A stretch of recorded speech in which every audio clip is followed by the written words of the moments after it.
Jennifer was 28 years old. Her husband Brad was 30. They had been married for 5 years. In the beginning, their marriage was the envy of many. Jennifer was a woman of gentle manners, immensely patient, and very accommodating. Brad was a young, successful businessman who had inherited his father's construction company, Brad's Builders, and made it even larger. They lived in a massive house in a luxury-gated community on the outskirts of a major American city. The house was a 2-story colonial with a meticulously manicured front lawn and a 3-car garage. At first glance, their life was perfect. Brad was an economic winner, and Jennifer was the ideal wife and homemaker. However, inside that house, there was an immense void. That void was the cry of a baby that had never been heard. For 5 years, Jennifer and Brad had tried to have a child. The one who had put in the most effort was Jennifer. At Brad's request, she had abandoned the career she loved as a culinary consultant. Brad told her he wanted her to focus on the home, to focus on giving him an heir. Jennifer obeyed, thinking it was a natural sacrifice in marriage. She visited various gynecologists, underwent dozens of tests, and drank the bitter herbal teas her relatives recommended.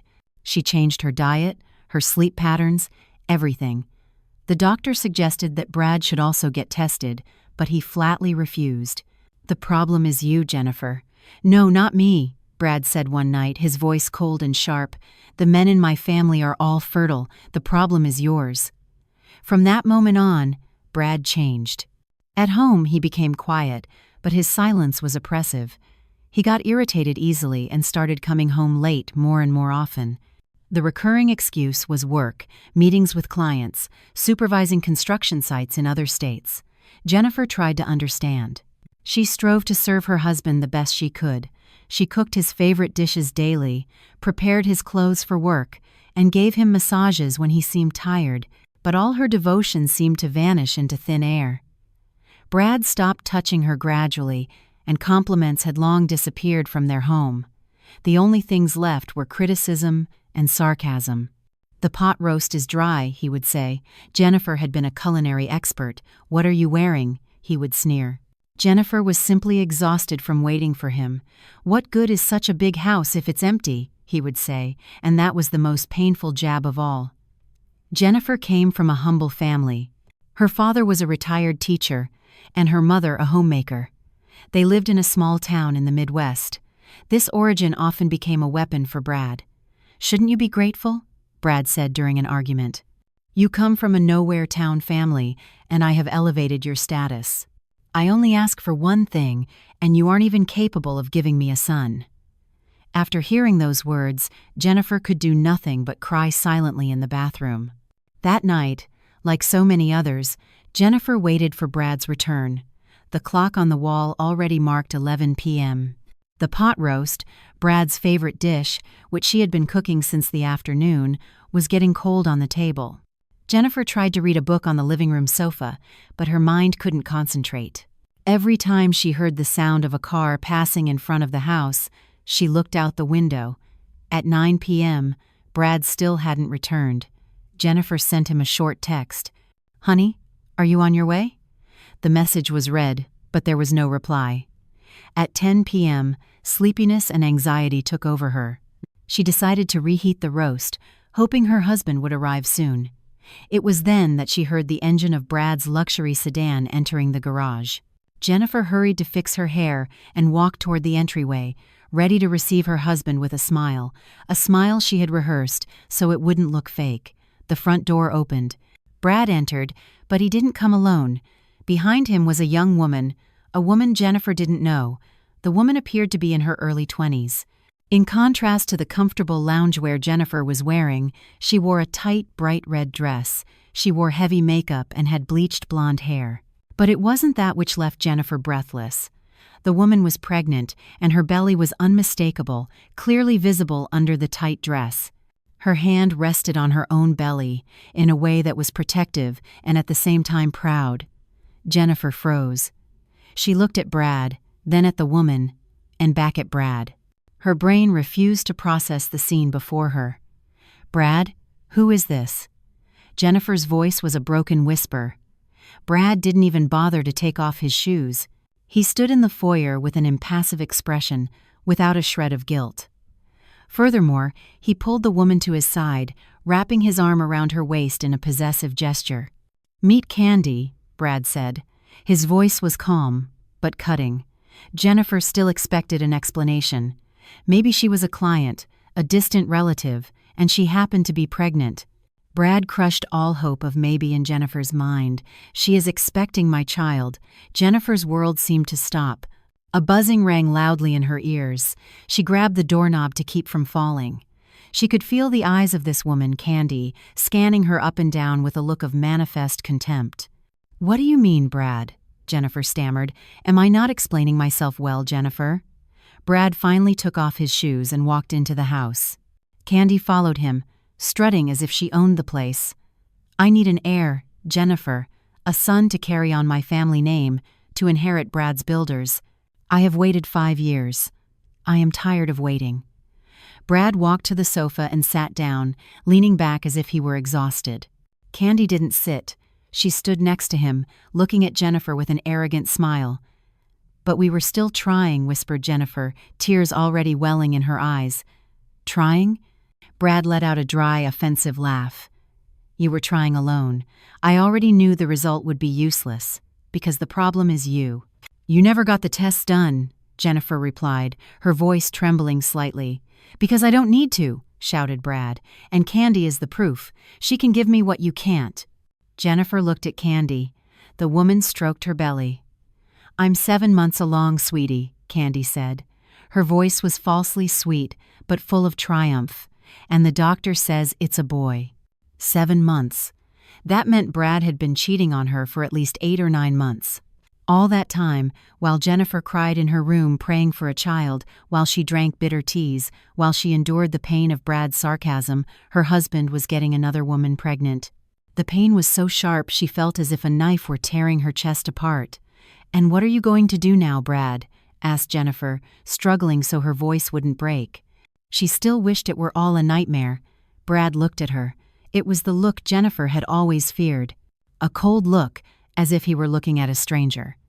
"Candy is going to stay and live here," Brad said. "She is in the final stretch of her pregnancy and needs rest and good care until my son is born." Jennifer shook her head slowly. "You can't, Brad. I am your wife." "Wife." Brad stood up. "What kind of wife are you? You can't even fulfill your duty." "My duty?" "Yes, your duty to give me a son. You have failed, Jennifer. You have failed as a woman and as a wife." Jennifer's tears finally fell. She no longer cared if Candy saw her. "Hey," Candy intervened suddenly. "You better know your place. Brad has already chosen. He chose me and his son. Instead of staying here souring the atmosphere, it would be better if you—" "Shut up," shouted Jennifer. It was the first time she had shouted in that house. Candy feigned surprise and hid behind Brad's arm with an expression of fake terror. "Honey, she scares me." "Jennifer, what kind of manners are those?" Brad immediately defended Candy. "Don't yell at her. She is pregnant with my son. If she gets stressed and something happens to the baby, I will blame it all on you." Jennifer laughed bitterly. Again, her fault. "I don't care," said Jennifer, more to herself. Brad looked at her harshly. "Well, you should care because Candy is going to be my new wife. We will get married as soon as the boy is born." Jennifer's heart shrank. "And what about me?" Brad remained silent for a moment, approached her. For an instant, Jennifer thought he would hug her, that he would apologize, but Brad stopped a step away from her. "You," he said in a low voice, "you are nothing anymore." That phrase was the storm that destroyed the strength she had left. She staggered backward. She looked at the man she had been married to for 5 years, the man who had promised to protect her for life. Now he seemed like a monster. "Jennifer, accept reality," Brad said. "Tonight, Candy will sleep in the master bedroom. She needs a comfortable bed." The master bedroom. Her bedroom. "You will sleep in the guest room," Brad continued, as if he were granting her a great favor. Jennifer looked at Candy, who was now smiling with total victory. The woman even dared to take a step toward the staircase leading to the bedroom. "No," said Jennifer. Brad frowned. "What did you say?" "That woman is not going to sleep in my room. This house is mine too." Brad looked at her for a moment, And then a cynical smile appeared on his lips. Your house? Do you really believe this is your house, Jennifer? What did you bring to this house other than your 4 old rags? I bought this house, and I paid for all this furniture. You are just a squatter. The word was sharper than a knife. Squatter. It was the insult Brad implied. Brad, you are cruel. Am I cruel? Or are you the one who doesn't know her place? Brad cut in. I have been putting up with this for 5 years, Jennifer. My patience has run out. Now move. Brad pushed Jennifer lightly on the shoulder, just enough to get her out of the way. He took Candy's hand and guided her toward the 2nd floor. Careful with the stairs, honey. Brad's voice was so tender with Candy, a tenderness that had disappeared for Jennifer a long time ago. Jennifer was left alone in the living room. She heard Candy's laughter upstairs. She could hear Brad opening the door to her bedroom. She looked at the completely cold pot roast on the table. She felt nauseous. That night, Jennifer didn't sleep in the guest room. She sat on the living room sofa, hugging her knees and staring into the darkness. A storm had arrived and destroyed her entire life in a single night, and she knew this was just the beginning. Jennifer didn't know how long she sat on the sofa. She didn't sleep a minute. Her eyes were swollen and red from crying so much during the night, but the tears had already dried up. The only thing left was a cold void and a persistent pain in her chest. In the distance, the first light of dawn began to break. Normally at that hour, she would already be awake, making coffee and preparing breakfast.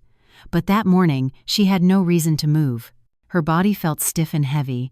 She heard footsteps coming down the stairs. Jennifer raised her head. Brad was already impeccable in his work shirt. He looked fresh, as if he had slept deeply. Of course he did, thought Jennifer bitterly. Are you still there? Asked Brad.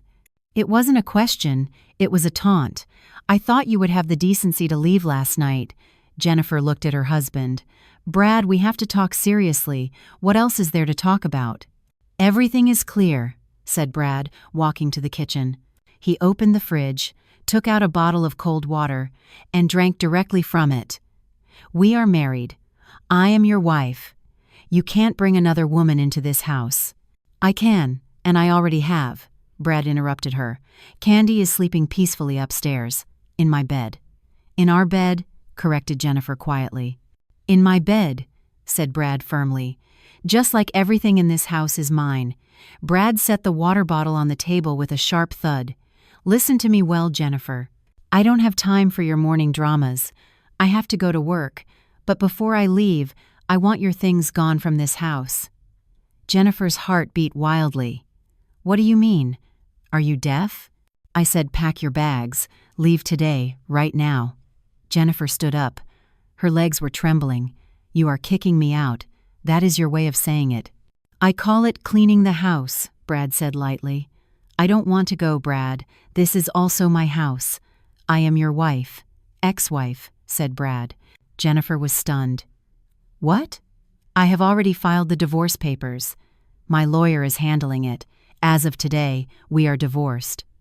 The reason is obvious. You couldn't give me a son. Family court will surely understand. Jennifer's body collapsed back onto the sofa. Divorce. She never imagined she would hear that word from Brad's mouth. He looked at her without pity. Why are you surprised? Did you think I was going to support a wife who is good for nothing for her whole life? I need a son, Jennifer. Candy has given him to me, and you haven't. It's natural selection. You are a demon, Brad. You are a cruel person. I am a realist, snapped Brad. Now hurry up and pick up your junk. I don't want Candy to wake up and see your miserable, swollen face. It could affect my son. My son. He kept saying it. My son. Brad didn't wait for Jennifer's answer. He ran up the stairs. Jennifer heard him entering and leaving the guest room. A few seconds later, Brad came down dragging Jennifer's large suitcase, the one they used when they went on vacation. Thud. Brad threw the suitcase at Jennifer's feet.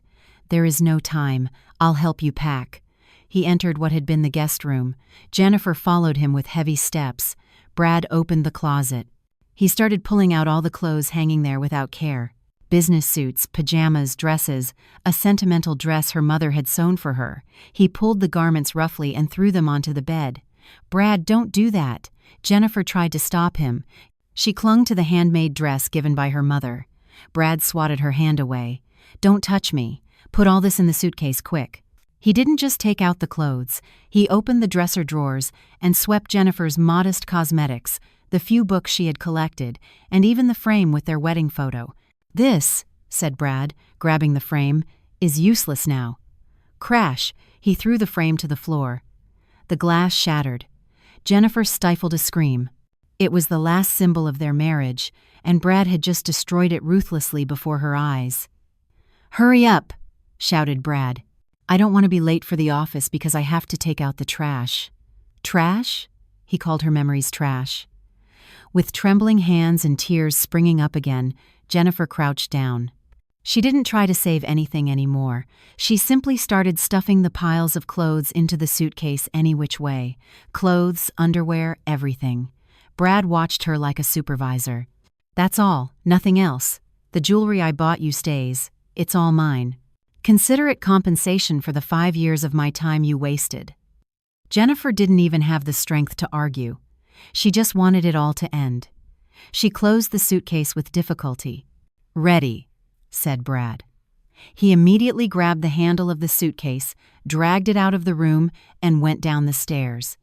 The sound of the suitcase wheels against the tiled floor was deafening to Jennifer. Brad crossed the living room and headed to the front door. He opened it wide. The cold morning air hit his face. Brad threw the suitcase onto the porch. It rolled and stopped near a planter. "Now go," said Brad. Jennifer stood in the threshold. She looked at Brad, the man she had once loved with all her heart. She didn't recognize the man standing before her.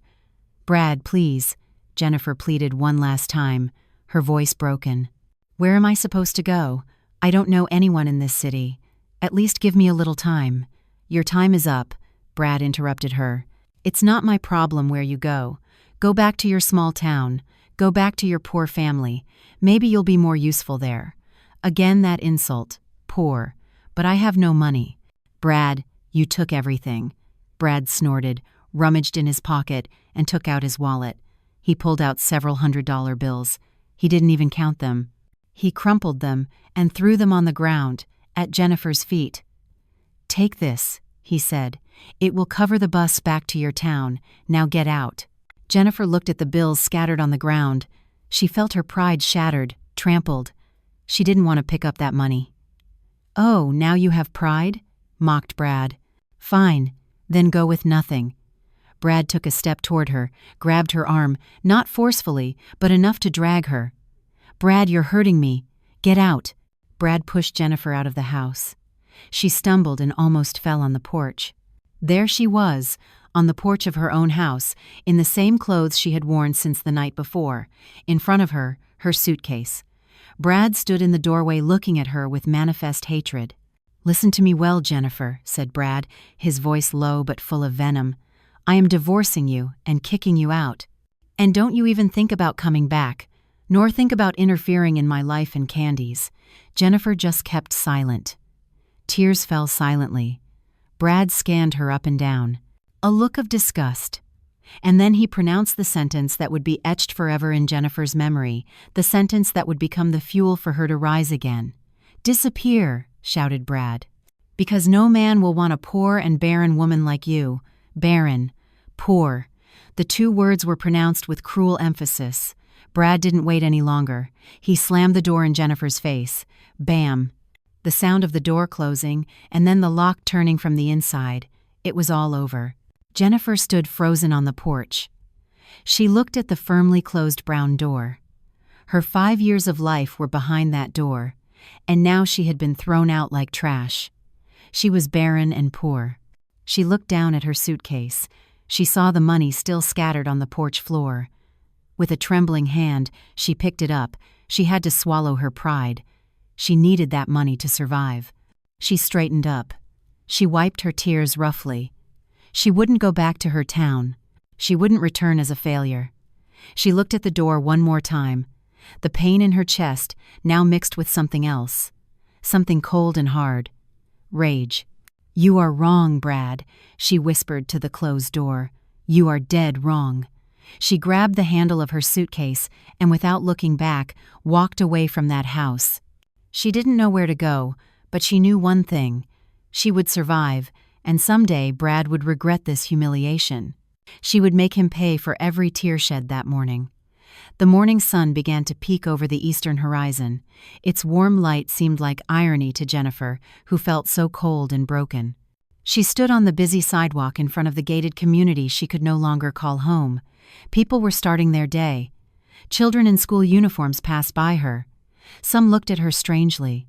A woman in wrinkled clothes with swollen eyes hugging herself next to a large suitcase.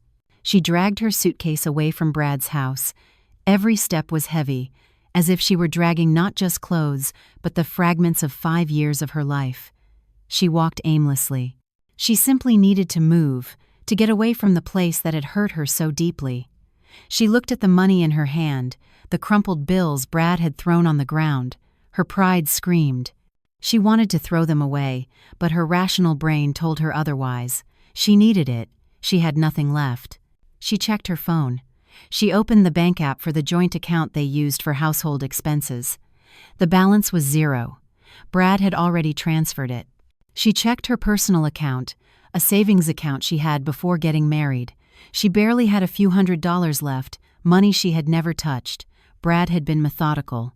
He wanted her to leave with nothing, broken and poor, exactly as he had said. She couldn't go back to her hometown. She didn't have the courage to look her mother in the face and explain that she had failed, that she had been kicked out and divorced for being infertile. Her mother had a history of heart problems. This news could kill her. No, she wouldn't go back. She had to survive alone in this city. After walking for almost an hour, she had blisters on her feet and a dry throat. She found a small side street with several cheap motels. She chose the most discreet one, an old motel with peeling paint. "Looking for a room, miss?" asked a sleepy man at the front desk. His name tag said, Joe. "Yes, just for one night for now. That'll be $60 in advance." Jennifer handed him the money Brad had given her. It felt like swallowing bile. She was given the key to room 107 on the ground floor. The room was small and stifling. It smelled of a mixture of cigarette smoke and mildew. There was only an old spring mattress, a small wooden dresser, and a barely functional bathroom. The sheets felt slightly sticky. This was her lowest point. This very morning she had slept in a luxurious bedroom with central air conditioning. Now she was here. She locked the door. As soon as she let go of the suitcase, her defenses crumbled. She didn't scream. She simply slid down the dirty door to the floor and cried. She cried in silence, her body shaken by violent spasms. She cried for her fate, for her 5 years of wasted devotion, for Brad's humiliation, for pregnant Candy, for the baby she could never have. She cried for the pathetic woman staring back at her from the mirror. She didn't know how long she cried. She was exhausted. She fell asleep on the floor, in the same position, hugging her knees. When she woke up, it was already afternoon. Hunger gnawed at her stomach. Her head hurt terribly. She felt dirty and sticky. She washed her face hurriedly with cold water. Then she sat on the edge of the bed. What was the plan now? The money would only last her a few more days in this motel. She had to find a job. But what job? Her college degree hadn't been used in a long time. The only thing she had was her cooking skill. Who would hire a woman with swollen eyes and a wrecked appearance? She opened her phone again, went through her contact list. It was full of names of high society friends, wives of Brad's business partners. They wouldn't help her. They would avoid her, shame her. Some might even gloat over her misfortune. She kept scrolling until she found a name, Ben. Her heart skipped a beat. Benjamin, her old friend. Friends since freshman orientation in college. Once they were very close, they were in the same study group, studied together often. Ben was a smart, kind, and reserved man. In the bottom of her heart, Jennifer knew Ben had liked her, but he never said it.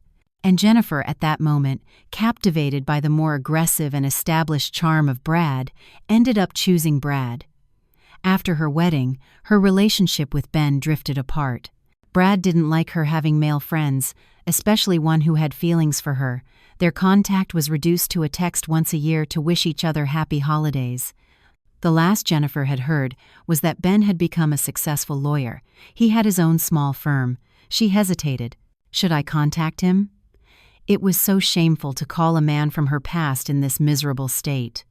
What would Ben say? But she had no choice. He was the only person in this city who might still care about her as Jennifer, not as Brad's wife. With trembling fingers, she pressed the call button. Her heart pounded. It rang twice. Hello? The calm, deep voice was the same as always. Ben. Jennifer's voice broke. There was a moment of silence on the other end of the line. Jennifer? Is that you, Jen? Hearing her name pronounced with a tone of surprise and affection, Jennifer broke down crying again. She couldn't hold it back. Hey, what's wrong? Jennifer, are you okay? Ben's voice sounded immediately alarmed. Ben, sobbed Jennifer. Help me, please. She couldn't finish the sentence. Calm down, Jen. Breathe deep, said Ben, his voice trying to soothe her. Where are you? I'll come get you. I don't know the street name. It's a motel. The Rosales Motel. Okay, Rosales Motel. Which neighborhood? What's nearby? Jennifer tried to remember the street she had passed. Near the old market, Ben. The downtown farmers market. The old market. Ah, I know where that is. Don't move from there. I'm coming right now. Send me your location. Keep your phone on. I'm leaving now. The call ended. Jennifer did as he said. She sent her location. She waited. It felt like she was waiting for the verdict of fate. Less than 30 minutes later, her phone rang. I'm at the door. At the reception, said Ben. Jennifer opened the door. She walked toward the small, dark reception area. There stood Ben. He looked the same thick-rimmed glasses that gave him an intellectual air, the long-sleeved shirt neatly rolled up, and a look that was both sharp and kind. He looked successful, neat, a total contrast to the state of the crappy motel. Ben's eyes widened when he saw Jennifer.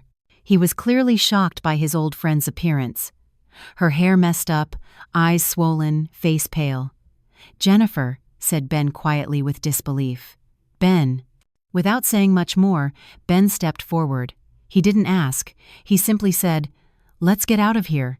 Get your things, but just grab them. We'll talk in the car. Jennifer went back to her room for her suitcase. It was too big and heavy. Ben entered the room, looked at the miserable quarters, and his jaw tightened. He knew something very bad had happened.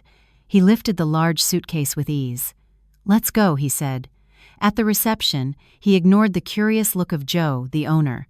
He opened the door of his car, a clean and comfortable Japanese sedan.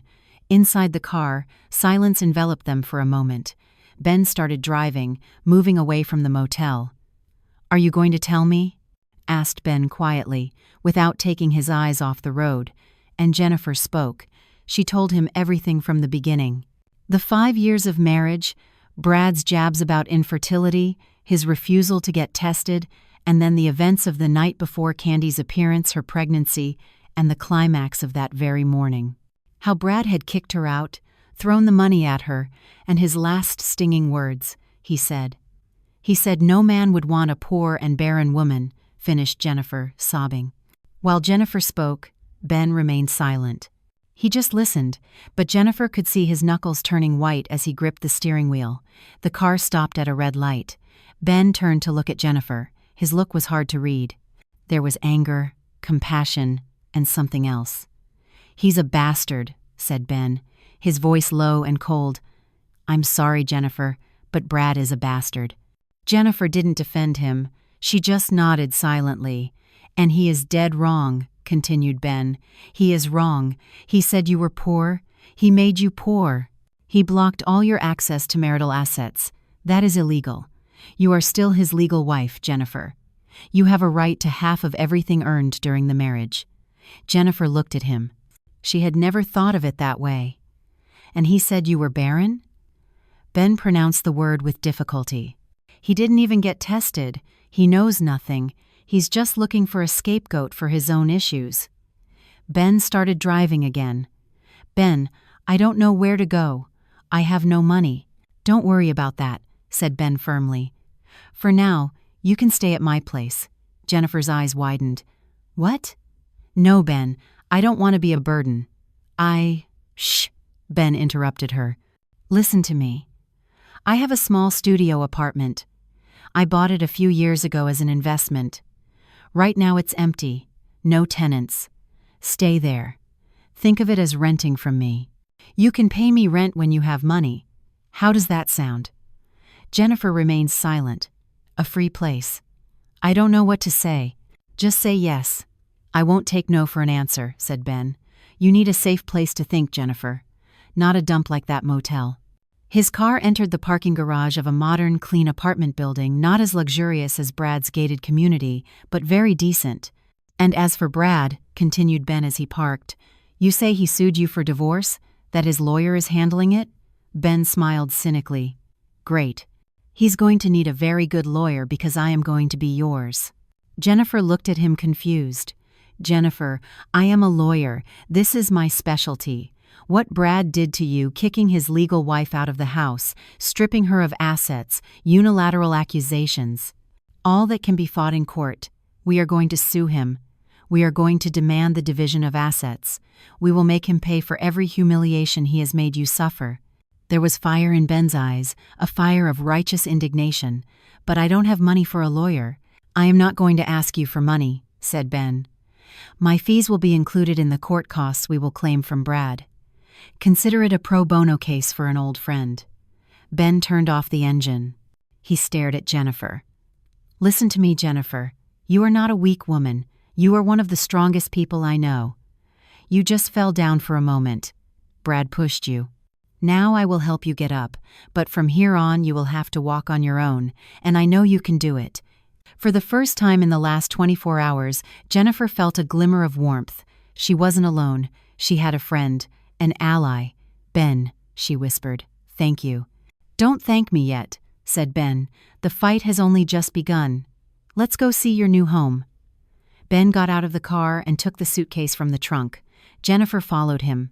As she entered the lobby of the apartment building, she left the dark motel behind. This was her first step. The first step to getting back up. She still felt broken, but among the ruins, Ben had given her something she thought she had lost forever. Hope. And that hope, however small, was enough to get through today. Ben's studio wasn't big, but it was impeccably clean and functional. It had a small, fully equipped kitchen, a medium-sized bed, a closet, a small desk, and a tidy bathroom. The window was large and overlooked a bustling urban landscape. For Jennifer, after the depressing motel, this looked like a palace. It's perfect, Ben, said Jennifer, her voice still hoarse. I'm glad you like it, said Ben, leaving the suitcase in a corner. Electricity and water are connected. Here is the key. I stocked the fridge a bit this morning. Eggs, bread, milk. At least you'll have breakfast for tomorrow. Jennifer felt moved. Ben had thought of everything. Why are you doing all this? Ben looked at her. Because we are friends, Jennifer. And friends help each other. He paused. And honestly, I hate seeing good people get abused. That night, for the first time in 2 days, Jennifer slept in a real bed. She woke up several times with images of Brad and Candy haunting her mind, but she was safe. She knew she was safe. The next day, Ben returned. This time he didn't come alone. He brought a folder full of documents. Good morning, he greeted. I brought breakfast. He put a bag with hot bagels and coffee on the table, and they sat at the small table to eat while Ben explained. Okay, I checked the registry, and Brad hasn't filed the divorce petition yet. He probably just spoke to his lawyer. That's good news. It means we can attack first. Attack? We are going to sue him. We will file for divorce on grounds of mental cruelty. But he never hit me, interrupted Jennifer. Abuse isn't just physical, Jennifer, explained Ben.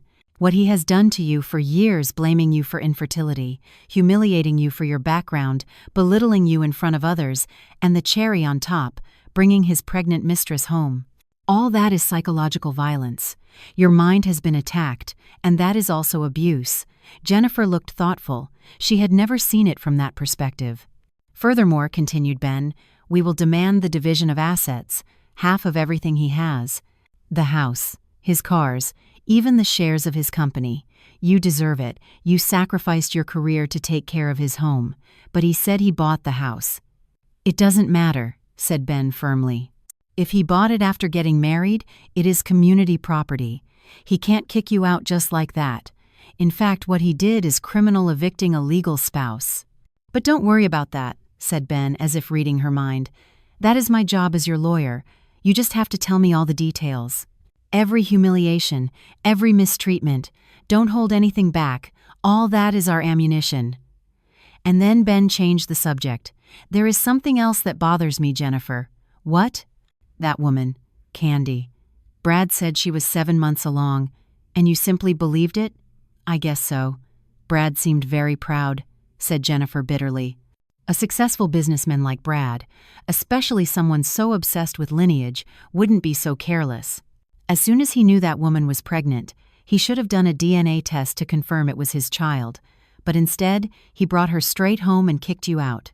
Ben narrowed his eyes. There are two possibilities. Either Brad is blind with love and stupidity, or Candy is very good at manipulating him. I don't know, Ben.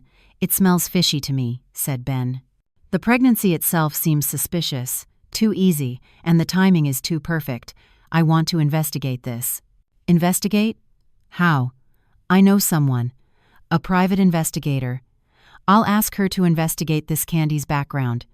Who is she exactly? Where does she come from? What does she do? And most importantly, what men has she been close to in the last 9 or 10 months? But isn't that expensive? Worried Jennifer. I told you not to worry about the costs, said Ben. I'll handle it. Consider it an investment to win your case. If we can prove that child isn't Brad's, your position will be much stronger. It will prove Brad divorced you based on a lie. Jennifer nodded. She placed all her trust in Ben. Days passed. Ben was busy preparing the lawsuit documents. Jennifer kept herself busy in the studio. After a few days of just thinking and crying, she started getting bored. She couldn't keep depending on Ben. He had already given her a roof and bought her food. She felt guilty. She had to get up. She needed her own income. She remembered her skill, cooking. She remembered her dream before getting married, of opening a small restaurant. She called Ben. Ben, I want to ask you for a loan. A loan? For what? I want to start a business. A small catering service from this studio. There was a moment of silence on the other end of the line. Are you sure? In your current state? I'm sure, Ben, interrupted Jennifer. I can't sit idly by. I have to do something. I need to prove to myself and to Brad that I am not useless. On the other end, it seemed Ben's voice smiled. That is the Jennifer I know. Good. How much startup capital do you need? Jennifer had already done her calculations. $1,000 to buy fresh ingredients, containers, and to print some simple flyers. I will pay you back, I promise. Agreed, said Ben. I'll transfer it right now. And know that I and the staff at my firm will be your first clients. That day was the second turning point for Jennifer. She received money from Ben, but this time it felt different. It wasn't charity, it was business capital. She went to the traditional market. She meticulously chose the best ingredients. Fresh vegetables, quality meat, spices. Her hands, which had been inactive for a long time, returned to chopping, sautéing, and marinating with skill. The small, quiet kitchen was now filled with the fragrant aroma of cooking. The smell of garlic, ginger, saffron, paprika. It was aromatherapy for her. While she cooked, she forgot her pain for a moment. She concentrated. She called her business Jenny's Kitchen, homemade with love, a humble name. She created a weekly menu, boxed lunches with different dishes every day. Monday, beef stew. Tuesday, garlic chicken. Wednesday, baked cod. Ben kept his promise. He ordered 20 lunches for his office. On the first day, Jennifer was very nervous. She cooked from dawn, packed each menu with care, called a courier service to send them to Ben's firm. An hour later, her phone rang. It was a text from Ben. "Jennifer, this is insane. It's delicious. All my employees love it. They say it's the best homemade food they've ever tasted. Tomorrow we will order again. 30. Jennifer reread the message again and again. She sat on the kitchen floor and cried again, but this time they weren't tears of sadness, they were tears of relief and happiness. Her food was liked. She still had her skill. She hadn't failed. Orders started coming in thanks to word of mouth. Jenny's kitchen became famous in Ben's office building and soon spread to neighboring buildings. Jennifer was overwhelmed, but happy. She was busy. She no longer had time to lament her fate every day. She was busy taking orders, shopping, cooking, calculating her income. She could pay the delivery guy, could buy ingredients again, and by the end of the first week, she could save a little money. She transferred a portion to Ben. "This is my first payment, Ben." "Thank you," Ben replied with a short message. "Keep it up. I'm proud of you." While Jennifer rebuilt the pieces of her life, Ben was busy unraveling Brad's lies. The private investigator he hired, Lisa, went to work. She tracked Candy. It wasn't difficult to find her trail. Candy was a party girl. She was often seen at various trendy clubs and bars. Lisa obtained crucial information. Candy used to date a man named David. Rick was a young businessman, already married, known for his love of nightlife. "Rick," said Ben to himself upon receiving the report. An interesting name. The detective kept investigating. She managed to get old photos from the social media of Candy's friends. There was a photo posted about 9.5 months ago at a party in a chalet. In the photo, Candy was hugging Rick very affectionately. "Bingo," said Ben. The dates lined up. He immediately called the detective. "Find out everything about this Rick guy. And most importantly, keep watching Candy. I want to know her every move, especially where she is going to give birth." Ben hung up, a slight smile sketching on his face. Elsewhere, in his luxurious house, Brad laughed. He had just received Jennifer's divorce petition, sent by a small firm he had never heard of. Guardian Legal Associates? "She's suing me for psychological abuse?" Brad laughed out loud with his lawyer. "And demanding the division of assets? That hick woman doesn't know what she's getting into." "We must take this seriously, Mr. Brad," said the lawyer. "Seriously? Don't make me laugh. Answer them. Tell them I will fight." "She won't get a cent," said Brad. He turned to Candy, who was sitting on the sofa eating imported grapes. "Honey, did you hear? My Barren ex-wife is trying to mess with me." Brad stroked Candy's bulging belly. She smiled flirtatiously. "Leave her alone, sweetie. She's just jealous. Because she couldn't give you a son as handsome as ours." Brad kissed Candy on the forehead. "You're right. She is nothing compared to you." Brad didn't know that in a modest studio, Jennifer was busy packing an order of 50 daily menus, and that in a small law firm, Ben was plotting the strategy that would bring him down. The ticking time bomb had already started running. The following months flew by. For Jennifer, every day was a blur between the steam of the kitchen, order lists, and account books. Jenny's kitchen grew faster than she had ever imagined. The order that started in Ben's office spread like wildfire. Employees there told their friends in other buildings. Within a month, the studio could no longer keep up. "Ben, I can't cook 100 lunches in this kitchenette," Jennifer told Ben one afternoon. She was exhausted, her face shiny from steam, but her eyes sparkled. It was a productive tiredness. Ben, who had stopped by to pick up his own order, smiled. "I knew it. You need a bigger space. A commercial kitchen." With Ben's help as a legal advisor, Jennifer used her hard-earned savings as a down payment. She leased a small commercial space with 2 floors in a not-too-expensive but strategic location. She completely renovated the ground floor into a full-blown professional kitchen with large stoves, stainless steel countertops, and shelves for dry ingredients. She used the second floor as a small office and break area. She was no longer working alone. Jennifer hired 3 people. 2 ladies from the neighborhood, good cooks to help her in the kitchen, and a young man to handle administration and deliveries. Jennifer had changed. She no longer had time to lament her past. She got up at 3 a.m. to go to the market. She supervised the quality of every ingredient. She prepared the key marinades herself. She ensured every menu was packed impeccably. She learned bookkeeping. She learned to negotiate with suppliers. The woman who was once known only as Brad's wife was now called boss by her employees. That title gave her a sense of respect and a new identity. Of course, the pain hadn't disappeared. It was still there like embers under ashes. Those embers reignited at night when she was alone in her studio or when she accidentally saw a car of the same model as Brad's. And one afternoon, those embers burned furiously. She was taking a brief break in her small office, checking her phone. She hadn't opened social media in a long time. She didn't want to see anything related to Brad. But that day, an old friend sent her a link to an article on a local society news portal. The headline read, "Successful businessman Brad Builder welcomes first son, heir to empire." Jennifer's heart seemed to stop. She opened the link. There was a large, clear photo. Brad was smiling from ear to ear, proudly holding a baby wrapped in an expensive blue blanket. Beside him, Candy, sitting in a luxury hospital bed, smiled triumphantly. Her face was pale, but the baby was a boy, just what Brad wanted. Jennifer scrolled down. There was an article talking about how happy Brad was. He had held a grand christening party, a lavish event to which he invited his business partners and the press.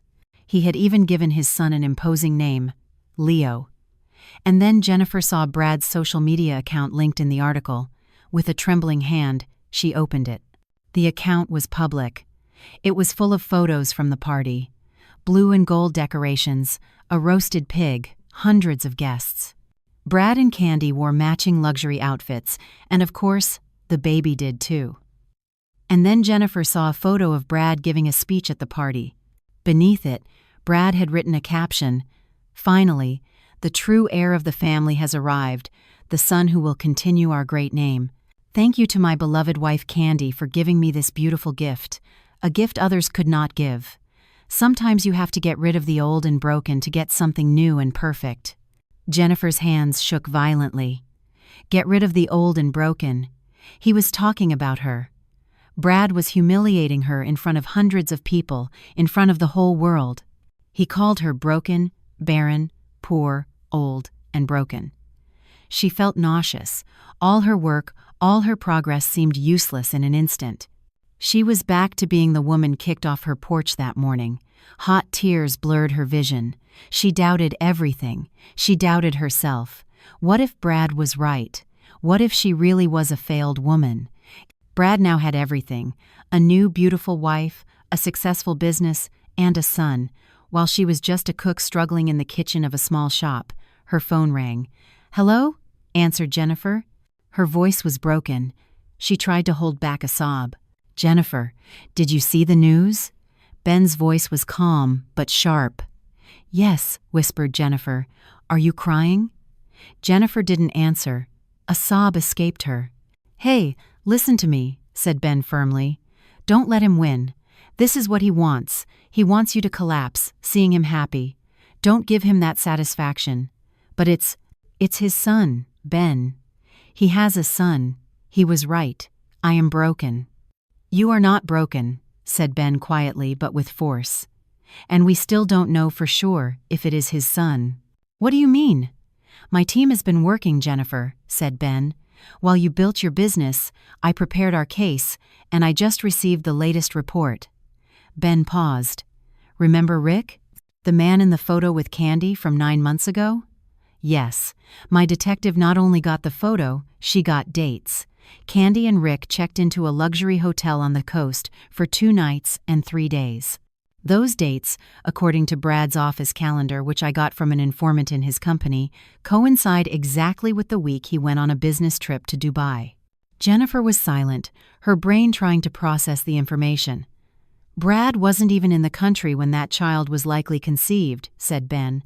"And here comes the interesting part. Candy told Brad she was pregnant a month after returning from her vacation with Rick." "My God," whispered Jennifer. Brad was too arrogant to suspect, continued Ben. Too full of himself to think they could fool him.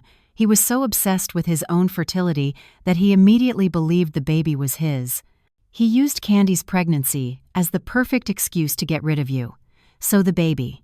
We still don't know 100%, said Ben, but our suspicions are very reasonable. Don't believe what you see on social media, Jennifer. That luxury party and those ear-to-ear smiles could be built on a colossal lie. Jennifer wiped her tears. The pain in her chest was slowly replaced by something else. Curiosity, a cold rage. And now, what do we do, Ben? You, said Ben, focus on your business. Make Jenny's kitchen bigger. Become a success by yourself.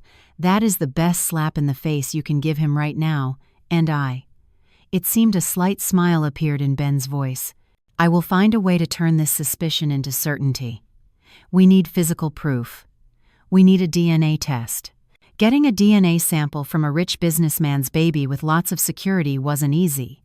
Ben knew that. He and his team of detectives planned it carefully. They couldn't make a false move. They couldn't enter the house. They had to wait for Brad and Candy to take the baby out. The opportunity came 2 weeks after the christening party. Brad, at the height of his happiness, wanted to show off his son and his new wife. He took Candy and the baby to the most luxurious mall in the city, not forgetting, of course, the uniformed nanny. 2 members of Ben's team, a man and a woman, had been following them since they left the house, posing as a normal couple shopping. Brad and Candy sat at an expensive cafe in the mall atrium. They laughed and chatted.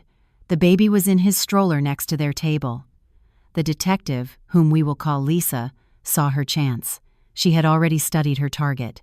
Candy was the type of new mother who cared more about her phone and her appearance than caring for the baby. She left all the hassle to the nanny. The baby started to fuss. He cried. The nanny quickly offered him a bottle. The baby rejected it. Then the nanny gave him a pacifier. The baby accepted it and started sucking quietly. Lisa signaled her partner. It was time. Her male partner walked past Brad's table. Inadvertently, he bumped lightly into the baby stroller. Not hard, but enough to make it wobble a bit. Oh, I'm sorry. Excuse me, sir, ma'am, he said, feigning panic. Brad looked up annoyed. Be more careful. Excuse me, sir, really.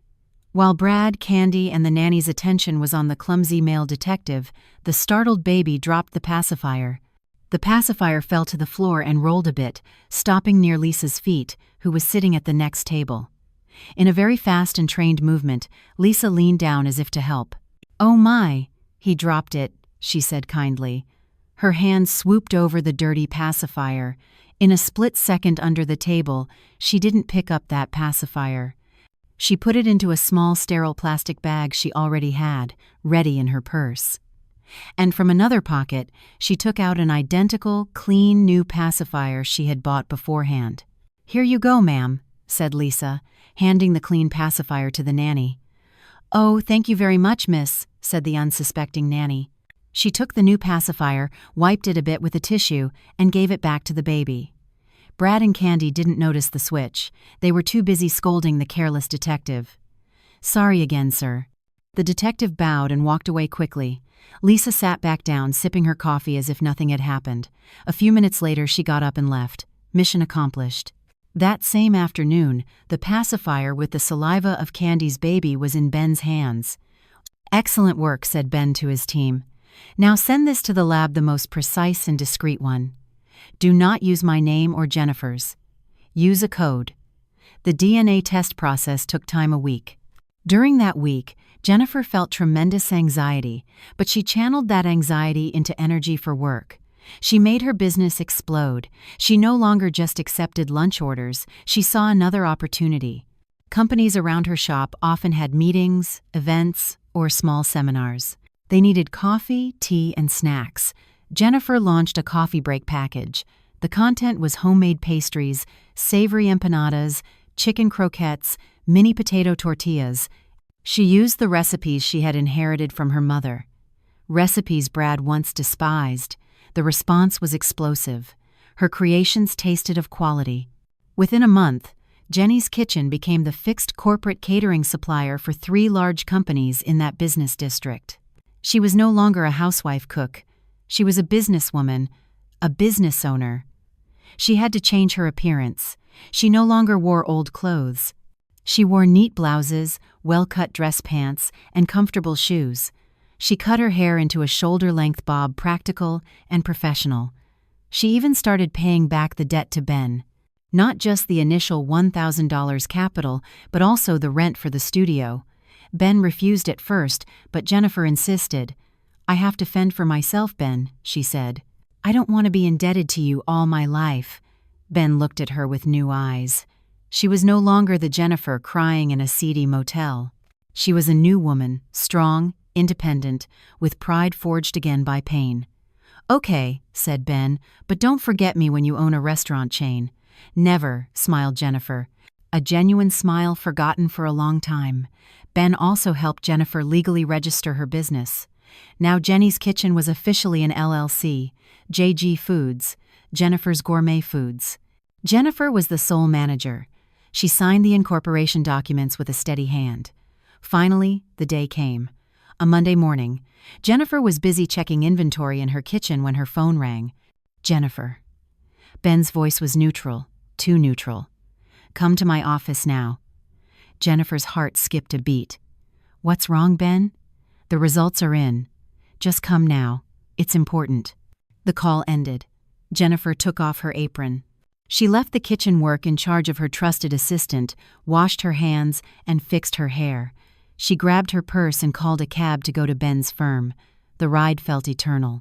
She tried to guess what if the result was positive. What if the baby really was Brad's? That would mean she had lost, that she really was broken. She arrived at Ben's office. The receptionist was already expecting her and showed her in immediately. Ben was sitting at his desk. In front of him was a large brown envelope, already opened. "Sit down, Jennifer," said Ben. Jennifer sat down with cold hands. Ben didn't say much. He took a sheet of paper out of the envelope, turned it around, and slid it across the table toward Jennifer. "Read it yourself," he said. It was an official report from a private forensic laboratory. There were many technical terms Jennifer didn't understand, matrices of numbers and codes. Her eyes sought the conclusion section. She read it. Sample A. Salivary DNA. Of male infant born to candy. Sample B. Reference DNA Brad Builder, alleged father.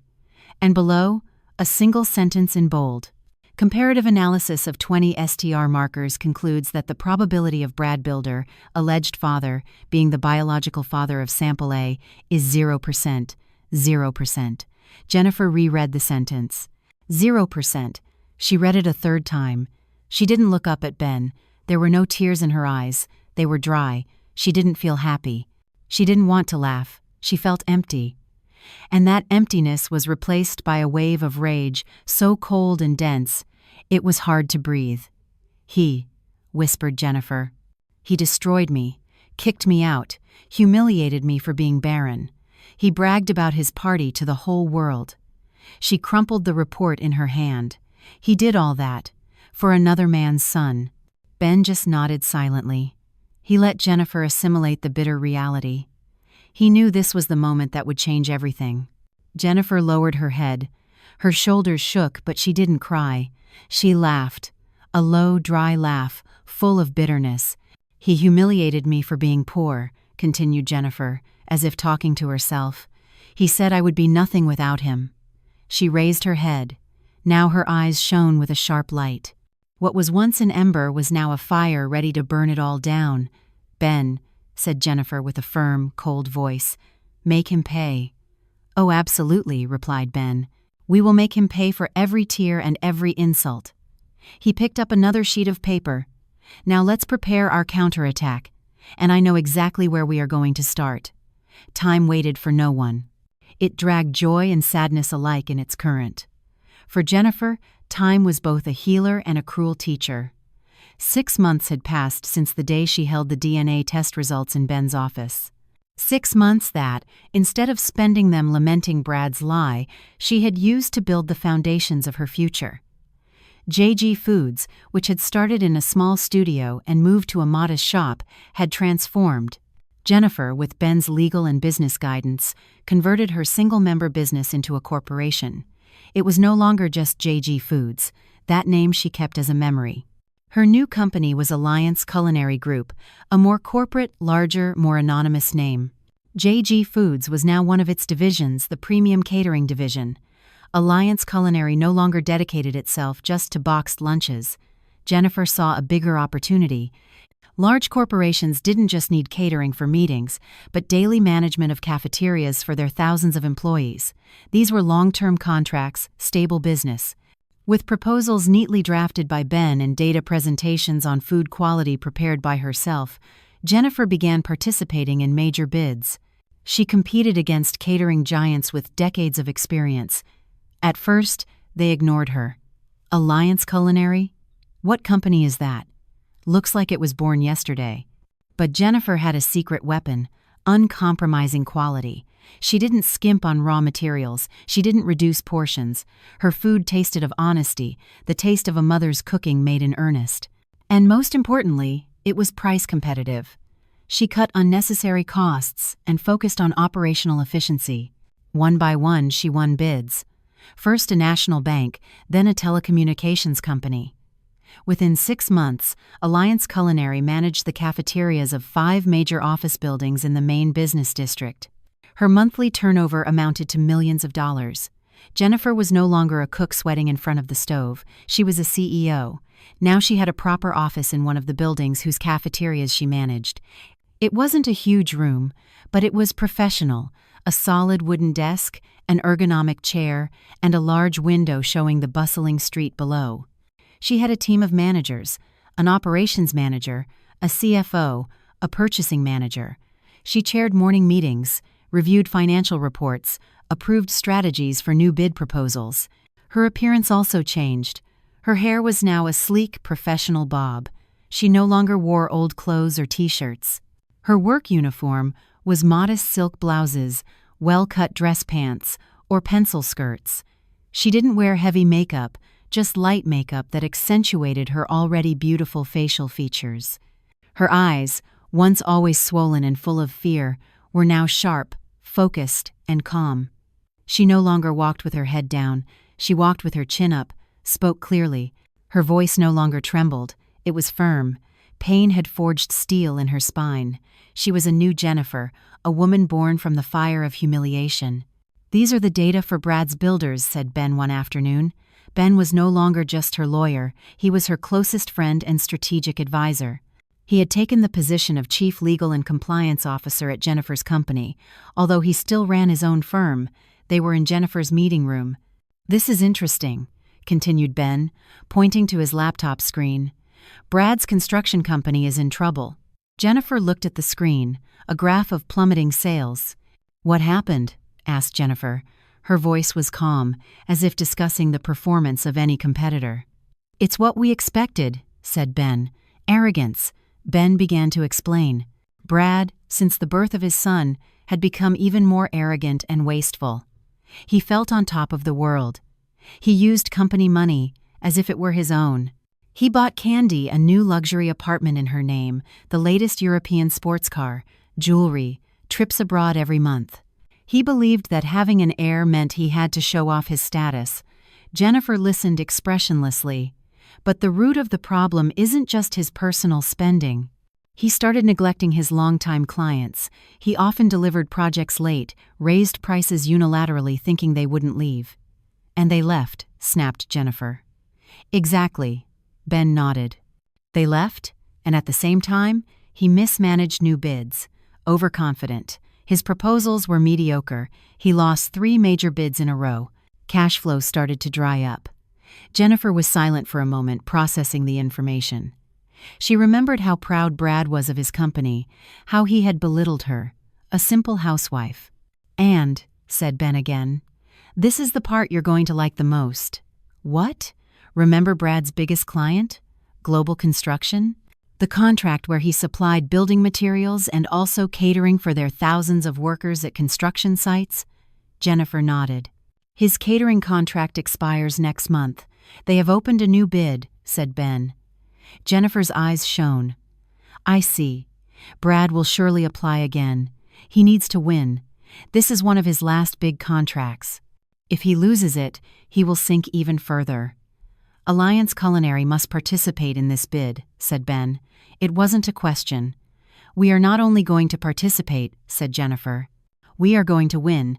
2 weeks later, at the offices of Brad's builders, the atmosphere was gloomy. Brad threw a bunch of papers on his desk. His face was red with anger. What do you mean we lost? He shouted at his marketing manager. The manager lowered his head, scared. I'm sorry, Mr. CEO, but their proposal was much better. They offered premium quality at a price 20% lower than ours. Who are they? What company dares to steal my client? They are called Alliance Culinary Group. Mr. CEO, Alliance. What? Brad frowned. He had never heard that name. Another two-bit catering company. It's not just any company, sir. Their track record is solid. They are the ones managing the cafeterias at the BK Tower and the Telecom HQ now. They are a very aggressive new player. Brad collapsed in his chair. Losing the contract with Global Construction was a devastating blow. It was the source of regular income he depended on to pay his employees' salaries. He pressed his temples, his head hurt. At home, Candy wouldn't stop insisting he buy her the latest limited edition handbag. The baby he was so proud of got sick often and was very demanding. Hospital bills piled up. Everything was falling apart. Sir, said the manager hesitantly, there is another problem. What else? The bank is pressuring us to pay the loan. We are already 2 months behind. They threaten to seize our assets if we don't pay this month. Bam. Brad hit the desk. Get out. Everyone get out and find a solution, because I don't have one.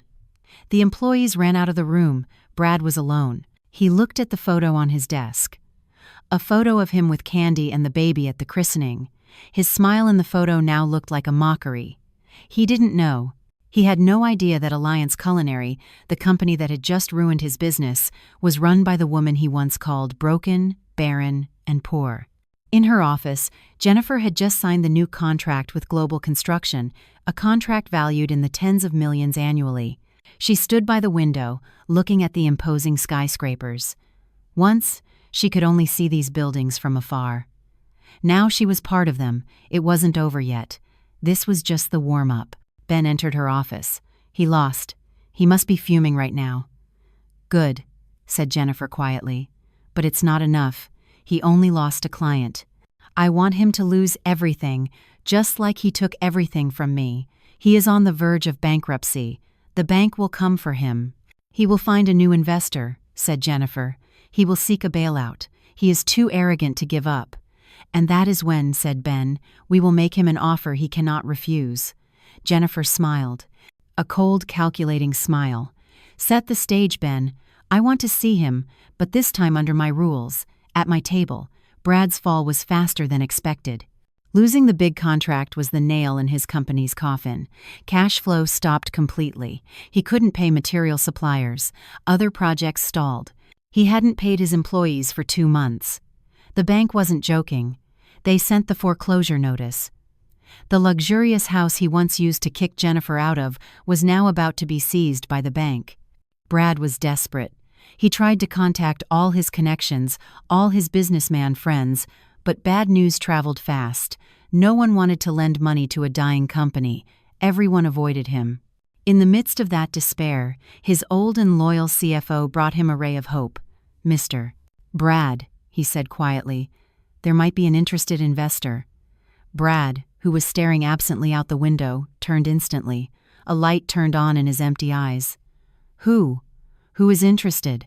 Tell me. It's a new investment group, sir, very powerful. They are called Guardian Investments.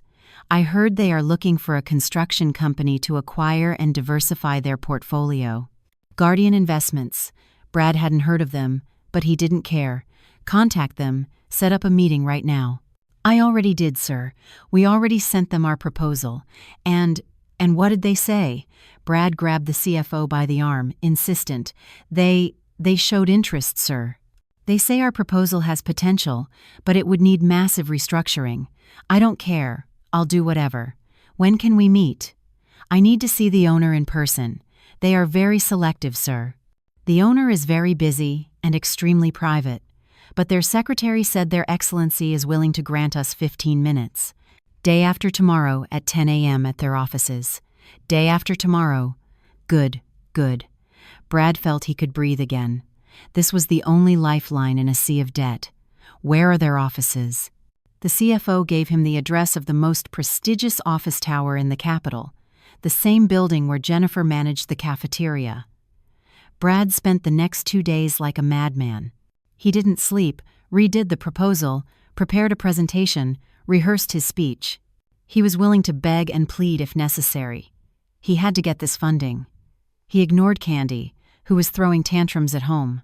It turned out the luxury apartment he had given her was still in his name, and the bank was coming for it too. His credit cards were all blocked. What the hell is wrong with you, Brad? I need to buy milk for the baby. I have to go to the hair salon. I look ridiculous in front of my friends, shouted Candy. Shut up, shouted Brad. Don't you see I'm trying to save us? All this is also because of your wasteful lifestyle. Why do you blame me? Before, you promised me the moon. The fight ended with Candy slamming the door. Brad didn't care. His only focus was the meeting the day after tomorrow, the day of destiny. Brad put on his best suit, the one he wore when he won million-dollar bids, but now the suit looked a bit worn, fit a little loose. Stress had consumed his weight. He drove the only car he had left, the one the leasing company hadn't taken yet, to the office tower. He arrived 30 minutes early. He entered the imposing lobby. The marble floor shone. He felt small and miserable. He announced his appointment with Guardian Investments to the receptionist. 45th floor, said the receptionist kindly. The 45th floor, the penthouse. Brad's heart beat wildly. He took the executive elevator up. A very professional secretary received him. The office was quiet, luxurious, and tasteful. The views were breathtaking. The CEO is finishing a previous meeting, said the secretary. Please wait in the main boardroom. They will join you shortly. Brad was led to a huge boardroom, probably 10 times bigger than his own. There was a long wooden table that could accommodate at least 30 people. At one end, an empty main seat, a director's chair with a high back. Along the glass walls, the city skyline spread out like a carpet. Brad sat in one of the chairs, hands sweating. He put his worn folder with the proposal on the gleaming table.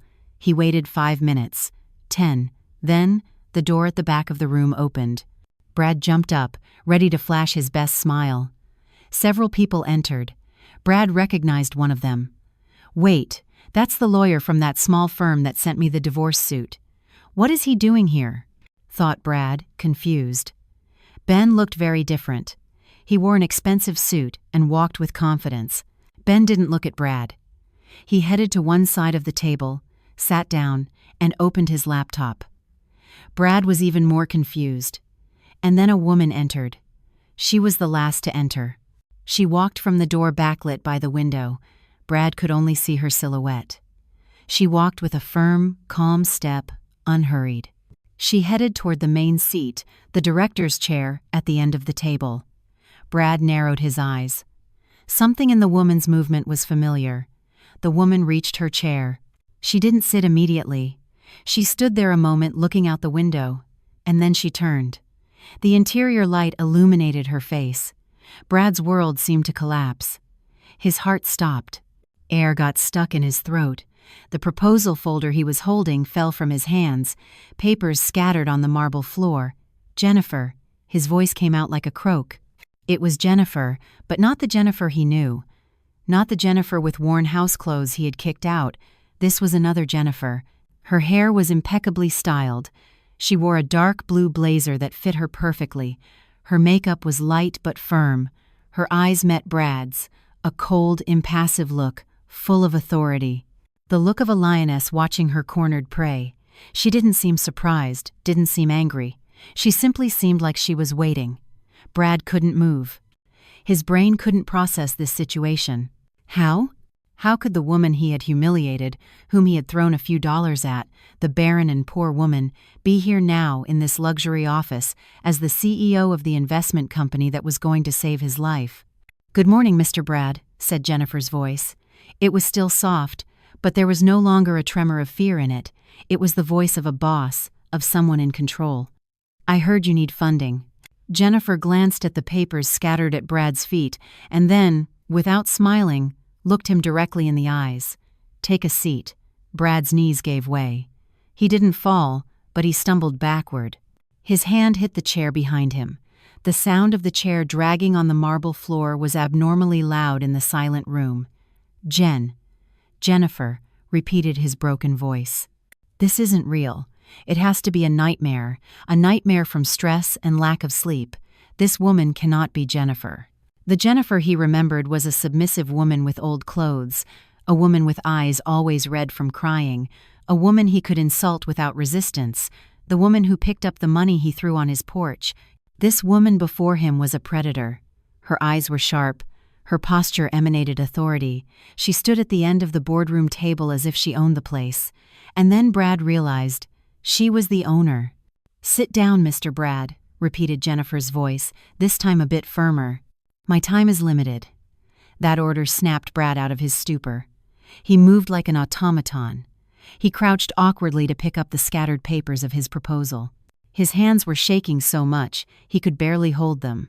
Ben, said Jennifer without taking her eyes off Brad, help Mr. Brad. We don't have time for this. Ben stood up, approached Brad.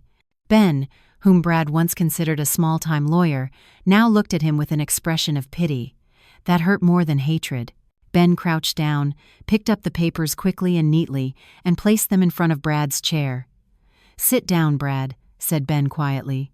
Brad finally sat down. He felt like a defendant awaiting his sentence. We are Guardian Investments, began Jennifer, her voice as formal as if she were reading a report. She finally sat in her big chair. We have reviewed the bailout proposal for your company, Brad's Builders. Brad swallowed hard, tried to concentrate. This was his only chance. He had to ignore the fact that the woman before him was his ex-wife. He had to be professional. Yes, Madam Director, began Brad with a trembling voice. It is true that my company is in trouble, but the foundations are solid. We have a track record, we just had some management errors. We need a capital injection to pay bank debts and start new projects. I assure you that you will be able to recover your investment in a year. Jennifer raised a hand, a small but authoritative gesture. Brad fell silent instantly. Some management errors, Mr. Brad? Asked Jennifer with a glacial voice. Our data says otherwise. Your company lost 3 bids in a row and lost its biggest client, Global Construction. You lost it because you competed against Alliance Culinary and lost. Jennifer's eyes locked onto Brad's. He froze. Alliance Culinary. That name again, the name that had stolen his catering contract. Do you know who owns Alliance Culinary, Mr. Brad? Asked Jennifer. Brad started to understand. A cold terror ran down his spine. You? Me? Said Jennifer. That 2-bit catering company you ignored is mine. Brad's jaw dropped. How? You? Where did you get the money? You kicked me out with a few $100s, said Jennifer. It seems you have forgotten. I had a skill you once despised. I cooked and built my business from scratch, from the kitchen of a small studio. While you wasted your money on your new wife, Brad's face went pale. You squandered your company's assets buying luxury cars, apartments, and jewelry for a woman named Candy. Correct? Brad couldn't answer. And of course, for your son, continued Jennifer, your heir, your pride. Brad trembled. He didn't like where this conversation was going. Jennifer, this is business. Don't mix personal feelings. Personal feelings? Jennifer laughed quietly. The laugh gave Brad chills. You were the one who started it, Brad. You were the one who brought personal problems into our home. You brought your mistress, kicked me out, humiliated me. Jennifer leaned forward. You know what? She said. I did what you should have done in the first place. I investigated. From a pile of documents in front of her, Jennifer pulled out a thick brown envelope, the same envelope she had seen in Ben's office months ago. You divorced me because I was barren, said Jennifer. She slid the envelope across the table. It slid smoothly and stopped right in front of Brad. Open it, ordered Jennifer. Brad looked at the envelope as if it were a bomb. His trembling hands took it, opened it, took out a sheet of the lab report, read it. His eyes went up and down trying to understand the technical terms, and then found the sentence, the bold sentence. Probability of paternity. 0%. 0%. "What is this?" whispered Brad. It's a lie. It's a forgery. You are setting me up. You are framing my son," he shouted with a broken voice. "You are an evil woman. Because you can't have children. You frame mine." "Frame?" Ben's calm voice suddenly broke the tension. "We don't need to frame anyone, Brad. We simply present the facts." Brad turned to look at Ben with hatred. You are behind all this. You always wanted Jennifer." "I wanted Jennifer," said Ben calmly, rising from his chair. "I wanted her to be happy, something you could never give her." Ben approached the intercom on the wall. Pressed a button. "Send him in." Brad looked apprehensively at the door of the large boardroom. It opened. A man entered. The man was thin, nervous-looking, and wearing a slightly worn shirt. He kept his head down, not daring to look at Brad. Brad frowned. He didn't recognize the man. "Who is this?" "What is all this? It's a trap, Mr. Brad," said Ben with a formal voice. "Allow me to introduce Mr. Rick Sanchez." Rick. The name meant nothing to Brad. "Speak, Mr. Sanchez," said Ben. "Tell what you have to tell." Rick raised his head, looked at Brad with a mixture of fear and guilt. He started speaking with a trembling voice. "I'm sorry, sir." "Sorry? Why?" "I don't know you at all," shouted Brad. I was Candy's lover for a long time. Even before she met you." The blood drained from Brad's face. He grabbed the edge of the table. "You're lying, right?" "I'm not lying, sir." Rick's voice became a bit stronger. We had a relationship. We went on a trip together to the coast about 10 months ago. It was then that Candy told me she needed money, that she had found a new target. A rich and dumb target. A rich and dumb target. I didn't know she would tell you she was pregnant," continued Rick.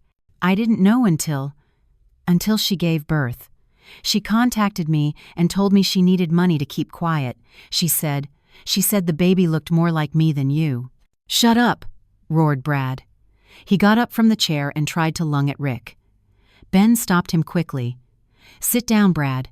And the baby." Rick was crying now. "The baby is my son, sir." "I am sure he is my son," Candy herself told me. Brad froze. He looked at Rick, looked at the DNA test in his hand, 0%, and looked at Jennifer sitting quietly on her throne, watching him as if viewing a show. Everything collapsed. The lie, his pride, his son, his heir. It wasn't his son. It was another man's son, the son of this pathetic man crying in front of him. He had kicked out his loyal wife for the bastard of his mistress's affair. He had humiliated Jennifer for being barren when he himself had been deceived in the most complete way. No. Brad collapsed back into his chair. He was no longer angry. He was destroyed. The entire foundation of his arrogance had crumbled in an instant. He wasn't a king. He was a clown. A deceived clown. He looked at Jennifer. Tears began to run down his eyes. Not tears of anger, tears of late remorse, tears of a defeated man. "Jennifer," he whispered. "Jennifer, He got up from the chair. He didn't care about the proposal anymore, didn't care about the company. He stumbled around the big table. He fell to his knees next to Jennifer's chair. He grabbed the edge of Jennifer's expensive jacket. "Jennifer, I'm sorry," he sobbed. I was stupid. I was blind. No, I didn't know. That woman deceived me. Candy deceived me." Jennifer looked at Brad's hand, grabbing her jacket. She didn't move. "Please, Jennifer, forgive me." Brad was crying now like a child. He rested his head on Jennifer's lap, but she pulled away, and Brad's head hit the side of the chair. "Help me, Jennifer, please," he pleaded. "I will do whatever. I will divorce her. I will kick her out. I will crawl at your feet every day. I will be your slave. But please, save me. Save my company. It is my father's legacy. Please," he sobbed on the cold marble floor. The man who had once so arrogantly humiliated her with the words poor and barren was now begging at her feet. Ben and Rick simply stood in silence watching the scene. Jennifer looked at the crown of Brad's head. She felt nothing, neither compassion nor pity, nor even anger, just emptiness. Her feelings for this man had died a long time ago. In a slow movement, she pulled her leg back so Brad's hand wouldn't touch her. She stood up. Brad raised his head. His face was a mess of tears and snot. His eyes were full of pleading. Jennifer smoothed her jacket, walked away from him, went back to the other side of the table, and picked up her purse. Guardian Investments, Jennifer's voice returned to being formal, cold, and impersonal after reviewing your proposal and the extremely high-risk profile, which includes the possibility of personal scandals that could affect the company's image. Brad looked at her horrified. "We have decided," continued Jennifer, "not to proceed with the investment." "No," whispered Brad. "No, Jennifer, please." Jennifer headed to the door. Ben was already opening it for her. Brad tried to get up. "Jennifer, please, don't leave me like this. Jennifer." Jennifer stopped in the doorway. She didn't turn around. She just paused for a moment. "You once told me," she said, her voice low but clear across the room, "that no man would want a poor and barren woman like me." She paused. "You were wrong about the poor part." She glanced at Ben, who looked at her with pride. "And you," continued Jennifer, focusing back on Brad, who was now crawling on the floor, "called me old and broken. You discarded me for something new and perfect." She laughed, the same dry, bitter laugh as when she saw the DNA test results, it turns out. The new was fake, and the only broken thing was your own stupidity. "Goodbye, Brad." Jennifer walked out of the room. Ben followed her. The heavy boardroom door closed silently. Click. The sound of the lock from outside. Inside, only Brad and Rick remained. Brad looked at the closed door, looked at Rick, and looked at the DNA test in his hand. He didn't scream, he just let out a long, miserable moan, the sound of a mortally wounded animal. He had lost everything, his company, his pride, his future, everything, and he had lost it at the hands of the woman he had most despised. A year passed. Time had changed everything. In a penthouse office in one of Madrid's tallest buildings, an office dominated by glass and warm tones, Jennifer presided over a board meeting. She was no longer just the director of Alliance Culinary. Her company had merged with Ben's Guardian Investments. Now they formed a new conglomerate, AG Group, Alliance Guardian, a respected name in the business world. AG wasn't limited to the food and beverage industry. Now they managed the food supply chain from start to finish, had expanded into real estate investment and tech startups.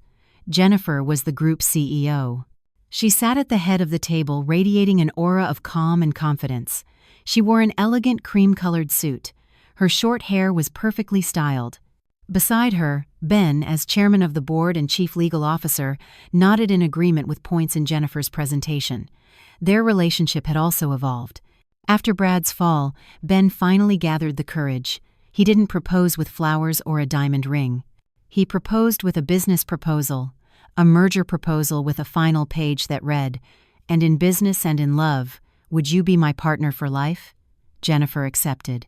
Their wedding was simple, just with close family and friends. They didn't flaunt their happiness. Their happiness was theirs.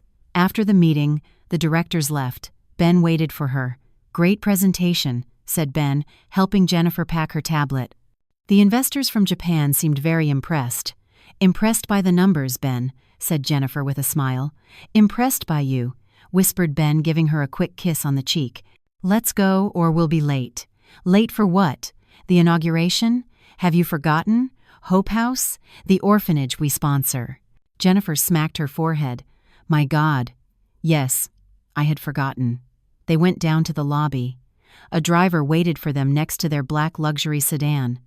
They drove through the city traffic. Hope House was Jennifer's personal project, a modern, clean, love-filled orphanage she had built for disadvantaged children. It was her way of being a mother to many children. She dedicated it to her own mother, who now lived with them in their new, large but warm house. The inauguration was a success. The children of the orphanage sang for her. Jennifer gave a brief speech. She didn't talk about business, she talked about hope and second chances. Her eyes filled with tears, but this time they were tears of happiness. Ben squeezed her hand tight under the table. He knew exactly how his wife felt. In the evening, on the way back home, they decided to dismiss the driver. Ben drove. "Let's stop for dinner somewhere," suggested Ben. "Okay," said Jennifer, "but nothing expensive. Suddenly I craved churros and chocolate from a street stall." Ben laughed. "The group CEO wants street stall churros. Understood.